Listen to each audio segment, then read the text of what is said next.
la vie de l'esprit. On te dit merci parce que encore aujourd'hui tu parles. Et Seigneur, on veut te dire merci pour la grâce qui est la nôtre de pouvoir t'écouter, de pouvoir t'entendre. Seigneur, on veut te prier, Seigneur, de bénir ce temps qui vient où nous allons ouvrir ta parole. Seigneur, merci pour cette parole que tu nous as laissée, qui est une parole éternelle. Donne-nous, Seigneur, de la comprendre, de la croire et aide-nous à la vivre dans sa plénitude dans nos vies, Jésus. Amen. Bonsoir à tous, soyez les bienvenus. Vous savez que Jonathan et Bonnie sont sur Montluçon, on en a déjà parlé, et vous avez leur bonjour. Ils vont bien, voilà. Et puis ce soir, c'est à moi de partager la parole, chose que je fais avec joie. Et à chaque fois que nous nous réunissons, nous vivons une promesse précise de Jésus. Est-ce que vous savez laquelle elle est ? Elle est simple, hein. Exactement, car là où 2 ou 3 sont assemblés en mon nom, je suis au milieu d'eux. Jésus aime être au milieu de son peuple. Et dans plusieurs passages de la parole, Jésus donne sa pensée quant à la relation qu'il veut avoir avec nous. Non seulement il est au milieu de nous, mais il veut nous avoir avec lui, près de lui. Marc nous dira, il en établit 12, pour les avoir avec lui. Lorsque Jésus missionne ses disciples et nous missionne en même temps, il leur dit, allez, faites de toutes les nations des disciples, les baptisant au nom du Père, du Fils et du Saint-Esprit, et enseignez-leur à observer tout ce que je vous ai prescrit. Et voici, je suis avec vous tous les jours, jusqu'à la fin du monde. Je suis avec vous tous les jours, de manière permanente, jusqu'à la fin du monde. Jésus nous accompagne. Et pour être sûr qu'on comprenne bien et qu'on ne se sente pas délaissé, Jésus dira, « Et lorsque je m'en serai allé et que je vous aurai préparé une place, je reviendrai et je vous prendrai avec moi afin que là où je suis, vous y soyez aussi. » Jésus nous veut près de lui sur terre et Jésus attend notre présence près de lui là-haut. Et c'est une première ligne directrice, c'est Jésus veut nous avoir près de lui, Jésus veut partager notre quotidien, Jésus veut vivre notre quotidien. Et il veut nous avoir près de lui, pas simplement pour être là comme figé, comme une statue, mais il veut nous avoir près de lui et en vie. En vie, il dira, je suis venu afin que mes brebis aient la vie et qu'elle l'ait en abondance. C'est un objectif pour Jésus que nous ayons la vie, que nous soyons en vie, en abondance de vie.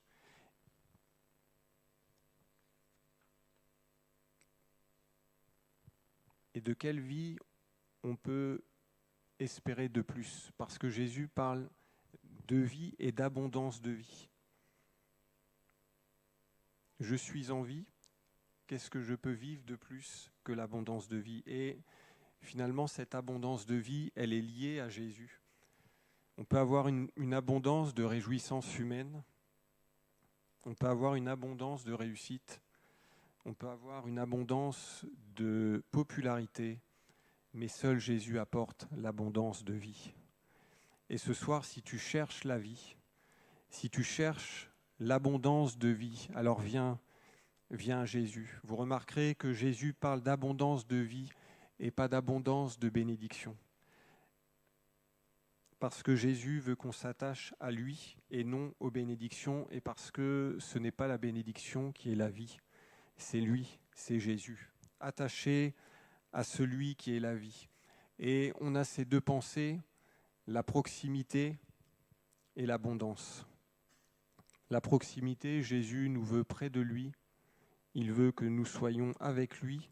Et l'abondance, Jésus est venu afin que nous ayons la vie et l'abondance de vie. Et ces deux mots, finalement, proximité et abondance, se rejoignent dans une même pensée, j'allais dire, la communion nous fait entrer dans l'abondance. La communion nous fait entrer dans l'abondance. Et cette abondance, c'est un récit que vous connaissez. L'abondance, la communion m'a rappelé un certain jour de la Pentecôte, ce jour où ils étaient tous ensemble dans le même lieu. Et la communion et la nature de l'abondance, vous la connaissez. Le Saint-Esprit va descendre sur leur vie. Et ce soir, j'aimerais nous rappeler que la vie de l'Esprit,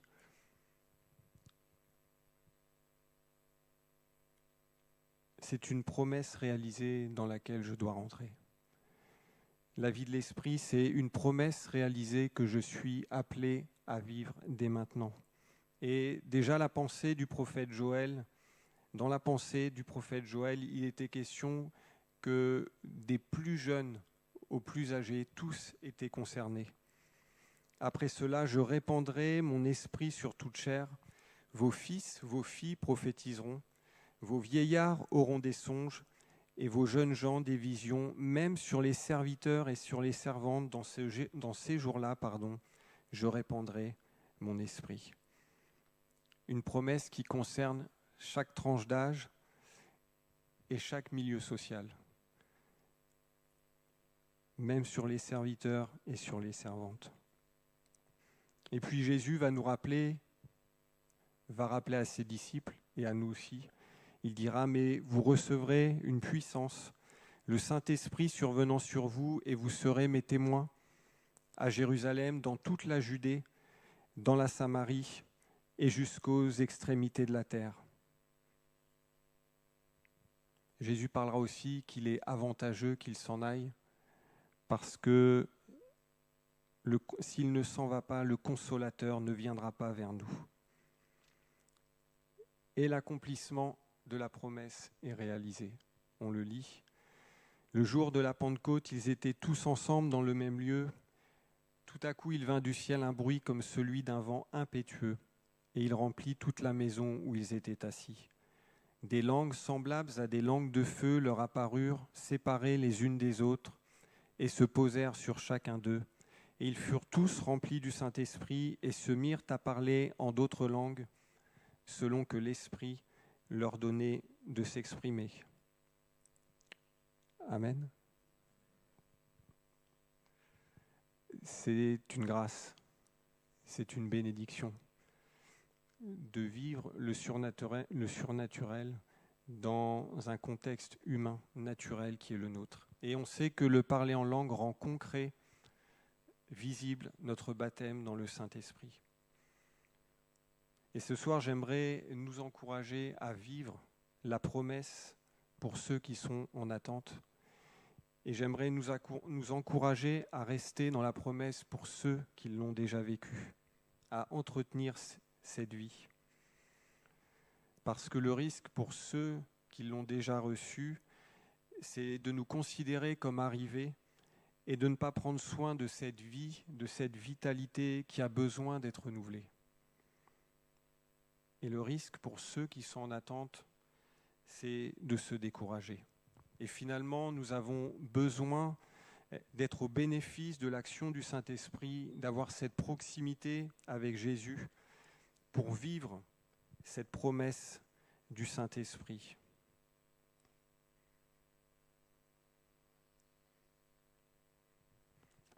Je ne sais pas si vous avez regardé déjà ce type d'émission où on suit quelqu'un qui a gagné une forte somme et on voit le avant-après. Et je me disais, on imagine un homme, une femme, un couple qui a gagné une somme à 5, 6, 7, 8 chiffres, et puis la télé vient chez eux et ils découvrent comment ils vivent, et puis le couple qui les accueille est super content parce qu'ils ont les numéros ils ont les étoiles. Et puis, le temps passe et les journalistes leur demandent « Alors, vous allez quand retirer vos gains ?» Et là, le couple dit « Ah non, non, on se contente du ticket. On se contente, on se projette. On a la promesse. On a la promesse. » Ça serait surprenant quand même. Et nous ne devons pas nous contenter d'avoir la promesse. Nous ne devons pas nous contenter d'avoir la promesse. Il nous faut entrer. Il nous faut vivre. La connaissance, la promesse de la promesse nous réjouit, mais on ne doit pas s'arrêter à la promesse. Nous ne voulons pas juste nous réjouir, mais nous voulons vivre. Vivre cette promesse de plénitude, vivre cette promesse dans sa simplicité et son équilibre. Il est l'Esprit Saint.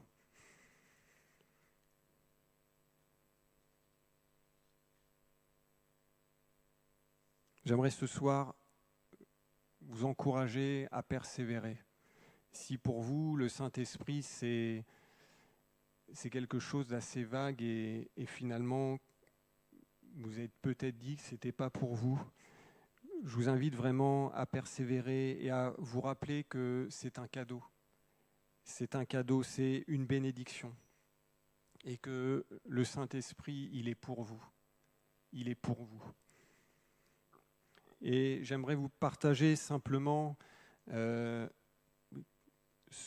que j'ai vécu assez courtement. Et des fois, les mois passent, les années passent, et puis vous vivez rien. Vous priez, il ne se passe rien. Vous demandez, vous recevez rien. Vous regardez, et puis il ne se passe rien. Et la volonté d'être baptisé du Saint-Esprit, elle est là. Et il ne se passe rien. Et je pense que beaucoup peuvent vivre cette situation. Une prière régulière monte vers Dieu. Un objectif est dans le cœur. Un objectif est à atteindre. Et vous savez comme moi, quand il y a un objectif et un but, il y a aussi un chemin. Et le chemin, pour moi, ce sont des mois et des années qui passent. Mais je n'ai pas encore compris que pour Dieu, la bénédiction, c'est déjà le chemin. Même s'il n'y a pas encore la réponse à la prière, le chemin vers la bénédiction est déjà la bénédiction. Et mon frère, ma sœur, si tu attends le Saint-Esprit, persévère. Persévère parce que dans ton attente, Dieu est en train de te façonner et de te former.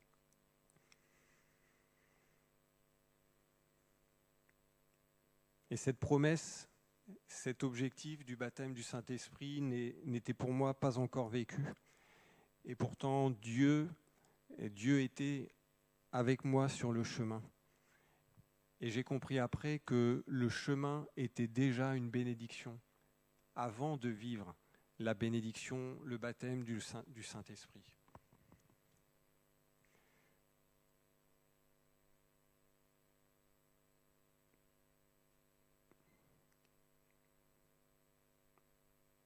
Et sur le chemin vers la bénédiction, cette prière qui montait vers Dieu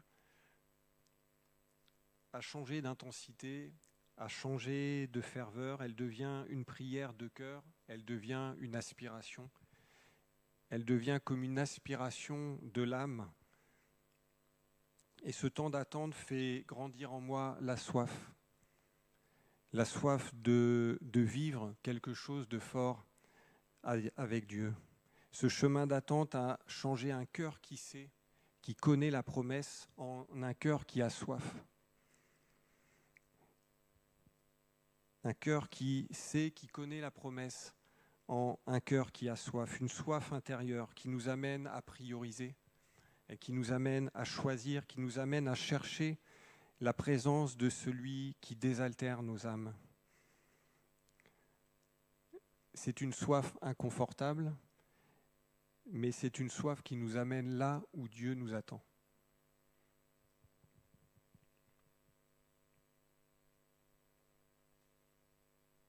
Soyons un peuple qui a soif. Soyons un peuple qui a soif de vivre la vie de Dieu. Soyons un peuple qui a soif, qui attend plus, parce que Dieu a plus pour chacun d'entre nous. Jésus parle de fleuves d'eau vive. Jésus parle d'une vie et d'une abondance de vie. Et nous avons besoin que cette soif en nous grandisse, que cet attachement de Jésus envers Jésus grandisse. Comme une biche soupire après les courants d'eau, mon âme a soif de toi. Et ce chemin, donc le temps qui passe, est bien arrivé à la bénédiction que j'ai vécue tout simplement.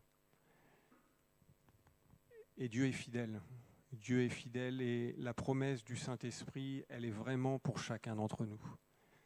La promesse du Saint-Esprit est vraiment pour chacun d'entre nous. Et ce chemin, le temps qui passe, permet aussi de considérer que ce que je reçois est une grâce. C'est une grâce. Permet de considérer aussi la valeur de cette grâce, le Saint-Esprit dans nos vies, sur nos vies. Et cette grâce, de sa part, est en aucun cas le résultat de quelque mérite. De quelque mérite, c'est vraiment sa grâce.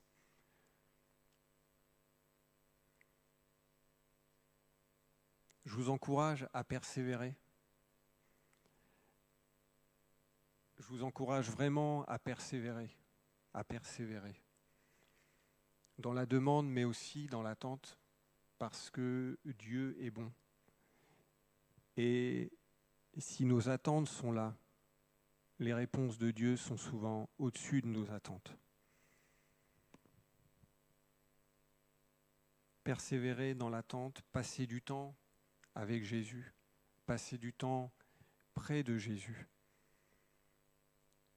Jean-Baptiste dira « Moi, je vous baptise d'eau pour vous amener à la repentance, mais celui qui vient après moi est plus puissant que moi, et je ne suis pas digne de porter ses souliers. Lui, il vous baptisera du Saint-Esprit et de feu. »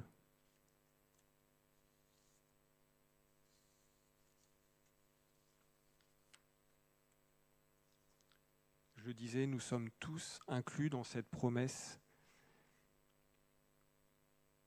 Et le Saint-Esprit est notre divin partenaire. Il est ce partenaire puissant. Et en même temps, cet allié sensible est vrai. Ne négligeons pas cette dimension de vie. Notamment nous qui l'avons déjà vécu. Ne négligeons pas cette dimension de vie dans laquelle une abondance de bénédictions, de grâce nous est réservée pour sa gloire, pour son œuvre et pour l'avancement de son royaume. Voilà la pensée que je voulais partager ensemble. Je vous propose que l'on ait un temps de prière, mes frères et sœurs. Seigneur, on veut te remercier, on veut te bénir pour cette promesse réalisée, cette promesse, Seigneur, que tu veux accomplir dans chacune de nos vies.